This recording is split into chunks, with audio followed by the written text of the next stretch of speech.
여러분 안녕하세요. 진흥교회 박충건 목사입니다. 오늘도 새벽 예배에 나오신 여러분, 하나님께서 여러분을 사랑하고 계시는 줄 믿습니다. 다 같이 사도신경 하시겠습니다. 전능하사 천지를 만드신 하나님 아버지를 내가 믿사오며 그 외아들 우리 주 예수 그리스도를 믿사오니 이는 성령으로 잉태하사 동정녀 마리아에게 나시고 본디오 빌라도에게 고난을 받으사 십자가에 못 박혀 죽으시고 장사한 지 사흘 만에 죽은 자 가운데서 다시 살아나시며 하늘에 오르사 전자 계시다가 저리로서 산자와 죽은 자를 심판하러 오시리라. 성령을 믿사오며 거룩한 공회와 성도가 서로 교통하는 것과 죄를 사하여 주시는 것과 몸이 다시 사는 것과 영원히 사는 것을 믿사옵나이다. 아멘.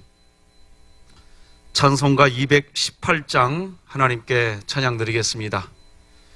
내 마음과 정성을 다하여서 주 너의 하나님을 사랑하라.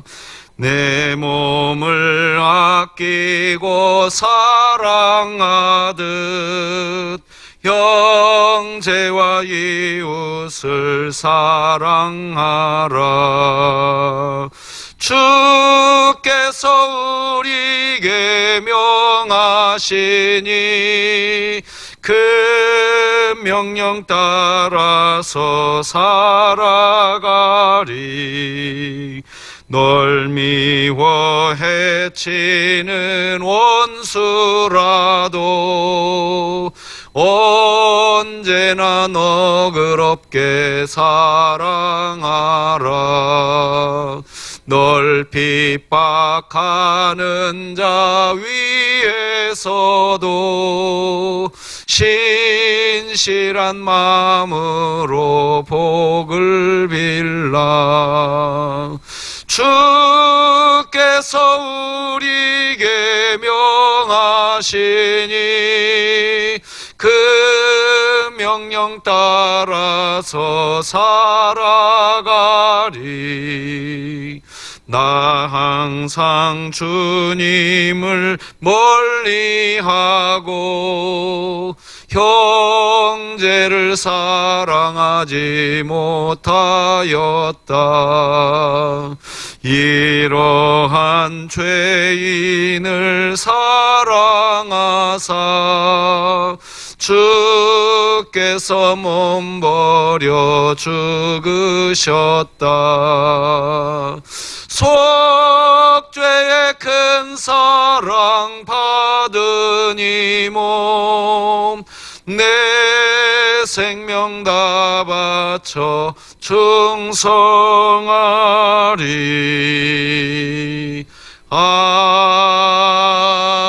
아멘. 오늘 우리에게 주신 하나님의 말씀은 신약성경 마가복음 10장 17절에서 31절까지 말씀 되겠습니다. 제가 봉독해 드리겠습니다. 예수께서 길에 나가실새 한 사람이 달려와서 꿇어 앉아 묻자오되 선한 선생님이여 내가 무엇을 하여야 영생을 얻으리이까? 예수께서 이르시되 네가 어찌하여 나를 선하다 일컫느냐? 하나님 한 분 외에는 선한 이가 없느니라. 네가 계명을 안 하니 살인하지 말라, 간음하지 말라, 도둑질하지 말라, 거짓 증언하지 말라, 속여 빼앗지 말라, 내 부모를 공경하라 하였느니라. 그가 여쭤하되 선생님이여 이것은 내가 어려서부터 다 지켰나이다. 예수께서 그를 보시고 사랑하사 이르시되 내게 아직도 한 가지 부족한 것이 있으니 가서 내게 있는 것을 다 팔아 가난한 자들에게 주라. 그리하면 하늘에서 보화가 내게 있으리라. 그리고 와서 나를 따르라 하시니 그 사람은 재물이 많은 고로 이 말씀으로 인하여 슬픈 기색을 띠고 근심하며 가니라. 예수께서 둘러보시고 제자들에게 이르시되 재물이 있는 자는 하나님의 나라에 들어가기가 심히 어렵도다 하시니 제자들이 그 말씀에 놀라는지라. 예수께서 다시 대답하여 이르시되 얘들아, 하나님의 나라에 들어가기가 얼마나 어려운지 낙타가 바늘기로 나가는 것이 부자가 하나님의 나라에 들어가는 것보다 쉬우니라 하시니, 제자들이 매우 놀라 서로 말하되 그런즉 누가 구원을 얻을 수 있는가 하니, 예수께서 그들을 보시며 이르시되 사람으로는 할 수 없으되 하나님으로는 그렇지 아니하니 하나님으로서는 다 하실 수 있느니라. 베드로가 여짜와 이르되 보소서, 우리가 모든 것을 버리고 주를 따랐나이다. 예수께서 이르시되 내가 진실로 너희에게 이르노니 나와 복음을 위하여 집에나 형제나 자매나 어머니나 아버지나 자식이나 전토를 벌인 자는 현세에 있어 집과 형제와 자매와 어머니와 자식과 전토를 100배나 받되 박해를 겸하여 받고 내세의 영생을 받지 못할 자가 없느니라. 그러나 먼저 된 자로서 나중되고 나중된 자로서 먼저 될 자가 많으니라. 아멘. 오늘은 하나님 나라는 사람 사랑 안에서 누리는 나라입니다. 이런 제목으로 하나님 말씀 전하겠습니다. 본문 마가복음에서 등장하는 사람을 그냥 한 사람이다 이렇게 표현하고 있는데, 동일한 내용을 담고 있는 마태복음 19장에서는 청년 율법사로 등장합니다. 즉 청년 율법사인 한 사람이 예수님께서 길을 걸어가고 계실 때 예수님 앞에 무릎을 꿇고 앉아서 무엇을 하여야 영생을 얻으리까? 라고 질문을 한 겁니다. 17절이죠. 예수께서 길에 나가실새 한 사람이 달려와서 꿇어 앉아 묻자오되 선한 선생님이여 내가 무엇을 하여야 영생을 얻으리까? 자, 이렇게 질문할 때 예수님은 10계명의 후반부 계명을 지켜야 한다고 19절에서 이야기하십니다. 네가 계명을 안 하니 살인하지 말라, 간음하지 말라, 도둑질하지 말라, 거짓 증언하지 말라, 속여 빼앗지 말라, 내 부모를 공경하라 하였느니라. 10계명은 크게 두 부류로 구분되는데, 첫 번째 1계명에서 4계명은 하나님 사랑에 대한 계명이고, 5계명에서 마지막 10번째까지의 계명은 사람 사랑에 대한 계명입니다. 그런데 지금 예수님은 청년 율법사에게 10계명의 후반부 사람 사랑에 대한 계명을 네가 지켜야 한다고 이야기하고 계시는 것입니다. 그것이 영생을 얻는 길이고, 즉 하나님 나라를 얻는 방법이라고, 무엇을 하여야 영생을 얻겠습니까? 라고 질문하는 이 청년 율법사에게 예수님이 해주신 대답입니다.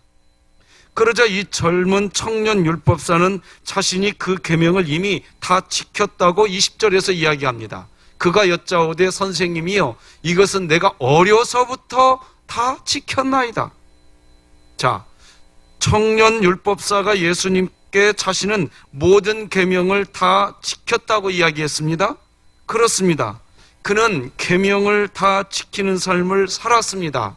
하지만 그 계명을 지킴으로 사람 사랑이 이루어지는 삶, 그것이 영생을 얻는 삶인데, 젊은 이 율법사는 자신의 말대로 계명을 지키는 삶을 살았지만 그 계명을 지키는 삶을 통하여 사람 사랑, 사람을 사랑하는 일을 하지는 못한 것입니다. 그래서 예수님께서는 다시 율법사에게 네가 영생, 즉 하나님 나라를 정말로 얻고 싶다면 10계명, 5계명에서 10계명까지의 율법을 통해 사람 사랑이 실제 되어지는 인생이어야 한다고 말씀하고 계시는 것입니다. 이 표현을 마태복음의 말씀으로 보면 좀 더 선명해지는데, 마태복음 19장 17, 18, 19절 보니까 네가 생명에 들어가려면 계명들을 지키라. 여기서 생명이 들어가려면 강조하고 있죠. 이르되 어느 계명이오니까? 예수께서 이르시되 살인하지 말라, 간음하지 말라, 도둑질하지 말라, 거짓 증언하지 말라, 내 부모를 공경하라, 내 이웃을 내 자신과 같이 사랑하라 하신 것이니라. 네가 생명이 들어가려면, 즉 하나님 나라, 네가 정말로 얻고 싶어하는 그 영생에 들어가려면 계명을 통해서 사람 사랑이 구현되어야 한다는 것입니다.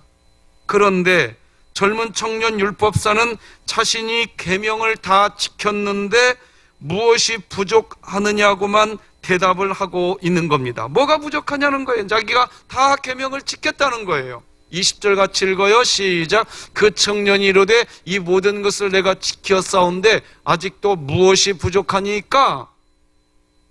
한마디로 계명 그 자체를 지키는 사람이었는지는 몰라도 그 계명을 통해 사람 사랑이 구현되지 않았다라는 것을 여전히 이 청년 율법사는 모르고 있는 것입니다. 그저 계명만 지켰을 뿐입니다. 그러니 자기 의에 빠져 있는 겁니다. 그래서 예수님은 이 젊은 율법사에게 사람 사랑이 구현되지 않은 자기 자신을 스스로 직면하게 해주시려고 너에게 있는 재산을 다 팔아서 가난한 사람들에게 주면 그러면 영생 즉 하나님 나라가 너에게 주어질 것이라고 이야기하십니다. 21절이지요. 예수께서 그를 보시고 사랑하사 이르시되 네가 아직도 한 가지 부족한 것이 있으니 가서 내게 있는 것을 다 팔아 가난한 자들에게 주라. 그리하면 하늘에서 보화가 내게 있으리라. 그리고 와서 나를 따르라 하시니. 하지만 계명 그 자체만 지키는 삶을 살았을 뿐 사람 사랑이 되지 않은 이 청년 율법사는 자신의 재산을 다 팔아서 가난한 사람에게 나눠주고 싶은 생각이 전혀 없었습니다.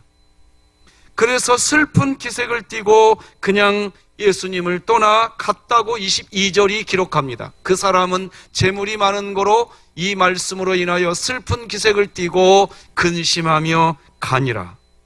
자, 여기 보면 슬픈 기색을 띠고 근심하며 가니라 라고 하는데, 근심했다는 것은 여전히 자신은 영생 즉 하나님 나라는 얻고 싶은 마음은 있었던 겁니다. 하나님 나라 영생을 얻고 싶은 마음은 있었는데 가난한 사람들에게 자기의 사랑을 베푸는 일은 하고 싶지 않은 겁니다. 마음만 있는 것은 영생을 얻는 상태가 아닙니다. 그냥 근심만 되는 것입니다. 우리가 하나님의 말씀을 듣고 순종해야 할 텐데 하면서 마음은 있는데 순종이 안 되는 상태, 되돌아봐야 됩니다. 사람 사랑이 마음 안에서 구현이 되지 않았기 때문에 재물을 내놓을 수가 없습니다. 하나님은 우리에게 교회에서는 직분이 사명이라고 하시고 세상에서는 직업이 사명이라고 하십니다. 그러므로 우리의 직분과 직업을 통해서 하나님 사랑, 사람 사랑이 구현되어야 합니다. 그런데 많은 그리스도인들은 자신의 직분, 자신의 직업의 그 일 자체만 감당하려고 이야기합니다. 청년이 지금 만난 사람이 누구입니까? 현자를 만난 게 아닙니다. 이 땅의 어떤 단순한 멘토를 만난 것도 아닙니다. 생명 그 자체인, 영생 그 자체이신 예수님을 만났습니다. 예수님을 만나서 질문했고 그 주님으로부터 생명의 말씀도 들었습니다. 그런데 그 주님의 말씀보다 돈이 더 귀한 겁니다. 여러분, 오늘날 그리스도인이 그렇지 않습니까? 하나님을 믿고 하나님을 사랑한다면서 여러분 가슴에 손을 얹고 한번 생각해 보십시오. 여러분, 돈을 더 사랑하지 않습니까? 그래서 이 청년은 주님을 만나놓고 주님을 등지고 갑니다. 어떤 상황으로요? 근심하면서 말입니다. 사도행전 4장 32절로 35절 이어간의 말씀을 보면 초대교회의 특성을 보여주는 말씀이 나오는데, 특별히 32절 보니까 믿는 무리가 한 마음과 한 뜻이 되어 모든 물건을 서로 통용하고 자기 재물을 조금이라도 자기 것이라 하는 이가 하나도 없더라. 초대교인들은 돈보다 사람을 중요하게 여겼습니다. 그래서 자신들에게 어떤 재물이 있든지 서로 내어놓고 유무상통했습니다. 어떻게 그렇게 할 수 있었을까요? 사도행전 4장이 증명합니다. 사도들이 큰 권능으로 주 예수의 부활을 증언하니 무리가 큰 은혜를 받아, 이렇게 되어 있습니다. 은혜를 받은 겁니다. 그 중에 가난한 사람이 없으니 이는 밭과 집 있는 자는 팔아 그 판 것의 값을 가져다가 사도들의 발 앞에 두매 그들이 각 사람의 필요를 따라 나누어 줌이라. 여러분, 여기 33절을 보세요. 큰 은혜를 받아라고 기록합니다. 초대교회 교인들이 돈보다 사람을 중요하게 여긴 것은 구주 예수 그리스도의 은혜를 받은 것입니다. 초대교회의 교인들은 돈보다 사람을 중요하게 여겨서 자신들의 재물을 다 팔아서 그 재물로 사람들을 사랑하는 수단으로 삼았습니다. 그러니까 초대교회는 주님의 사랑을 받은 그 주님의 사랑으로 사람 사랑의 삶을 구현해 갔던 것입니다. 그런데 중요한 것은 이들이 자기들의 이 재물을 팔아서 돈으로 바꾸어서 사도들의 손에 쥐어 주었다고 하지 않습니다. 발 앞에 두었다고 기록합니다. 이 교인들이 집을 팔아서 거금을 가지고 오니까 사도들이 어이구, 이렇게 큰 금액을 헌금하셨군요 하면서 손으로 받지 않았습니다. 발 앞에 두었습니다. 여러분, 우리가 신앙인으로 생활을 한다는 것은 우리가 관계 맺는 모든 사람, 모든 것과의 위치를 바르게 설정해야 하는 것입니다. 하나님은 우리 머리 위에 계셔야 합니다. 사람은 우리 앞에 있어야 합니다. 대등해야 합니다. 물질은 우리 발 밑에 있어야 합니다. 물질, 이것은 수단입니다. 오늘날 그리스도인들이 어떻습니까? 물질이 머리 위에 있습니다. 사람은 발 밑에 있습니다. 사람이 물질을 위한 도구입니다. 거꾸로 있습니다. 사람을 위한 도구가 돈이어서 발 밑에 있어야 하는데 돈이 머리 위에 주인이 되고 그 돈을 늘리고 지키기 위해서 사람이 도구로 되어 발 밑에 있는 겁니다. 하나님은 어디에 있습니까? 가끔은 내 앞에 계시다가 더 자주는 우리 발 밑에 있습니다. 그래서 하나님을 향해서 야단칩니다. 이스라엘 백성이 그랬습니다. 하나님을 향해 야단칩니다. 어찌하여 이런 광야로 우리를 데리고 와서 힘들게 합니까? 애굽에는 매장지가 없었습니까? 출애굽기 14장 11절 보면 이렇게 기록하고 있습니다. 그들이 또 모세에게 이르되 애굽에 매장지가 없어서 당신이 우리를 이끌어내어 이 광야에서 죽게 하느냐? 어찌하여 당신이 우리를 애굽에서 이끌어내어 우리에게 이같이 하느냐? 하나님을 꾸짖는 내용입니다. 여러분, 하나님을 머리 위에 모시고 사람을 내 자신과 대등하게 내 앞에 두고 물질을 내 발밑에 둘 때 하나님의 그 인격이 머리 위에서부터 나를 타고 내려서 발밑에 물질로 내려갑니다. 그때에 생명이 없는 물질이 나의 인격을 대변하는 인격의 통로가 되어서 사람을 살리는데 그 물질이 쓰여지게 됩니다. 그런데 비인격적인 물질을 내 머리 위에 두니까 그 비인격성이 나를 지배합니다. 비인격성의 노예가 된 내가 사람을 사람으로 보겠습니까? 내 삶 속에 사람 사랑의 삶이 구현되겠습니까? 비인격적인 내가 하나님을 하나님으로 모실 수 있겠습니까? 하는 것입니다. 이 부자 청년 율법사가 예수님을 만나고서도 그 예수님을 머리 위에 주인으로 모시지 못하고 자기가 그동안 주인으로 모셨던 돈을 여전히 머리 위에 자기 주인으로 이고 있고, 그러니 영생을 얻으러 왔다고 이야기하면서 돈이 머리 위에 있으니 근심하며 돌아갈 뿐입니다.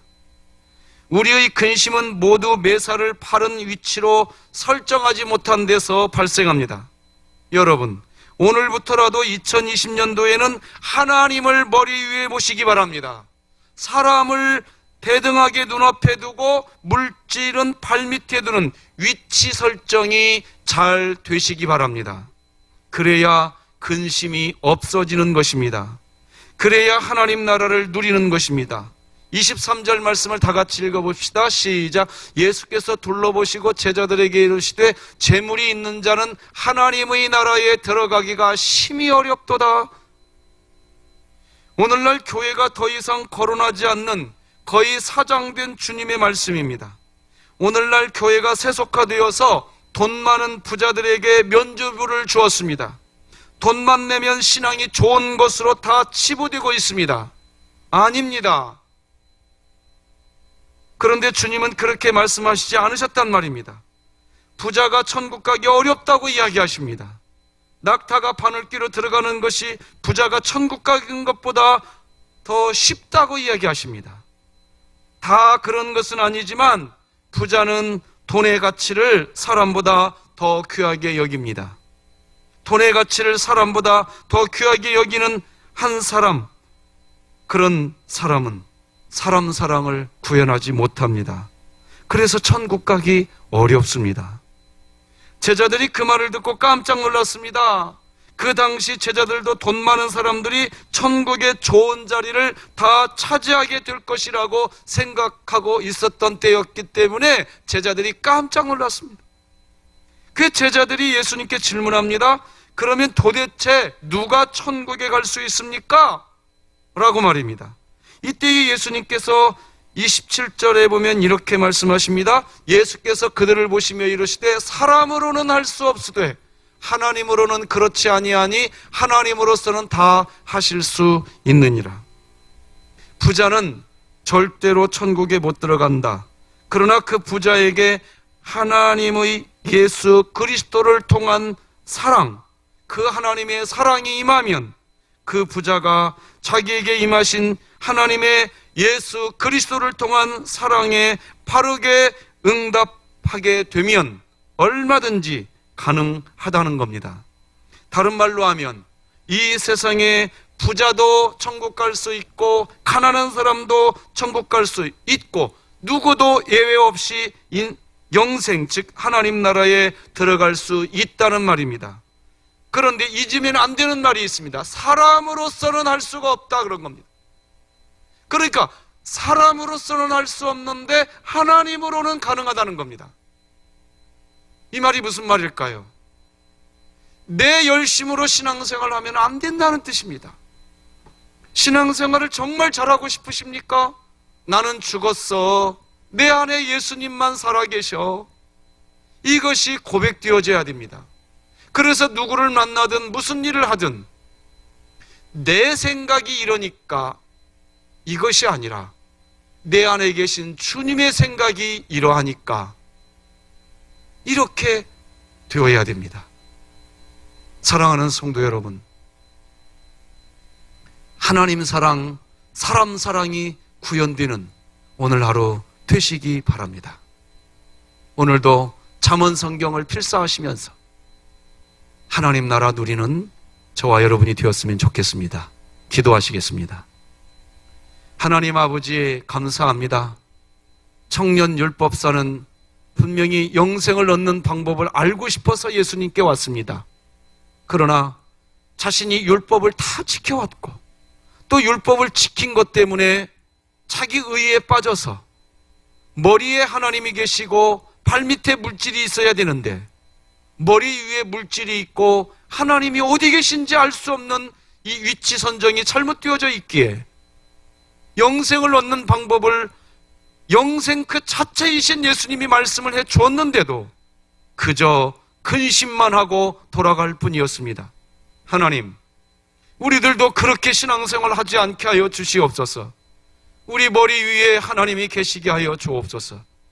우리 앞에 우리 대등하게 사람들을 대하게 하시고 물질을 발밑에 두어 머리에서부터 우리의 인격을 타고 내려와 생명이 물질을 지배하는 역사가 있게 하여 주시어서 하나님 사랑, 특별히 사람 사랑이 구현되어 사람 사랑 안에서 하나님 나라 영생을 누리는 저희들 되게 하여 주옵소서.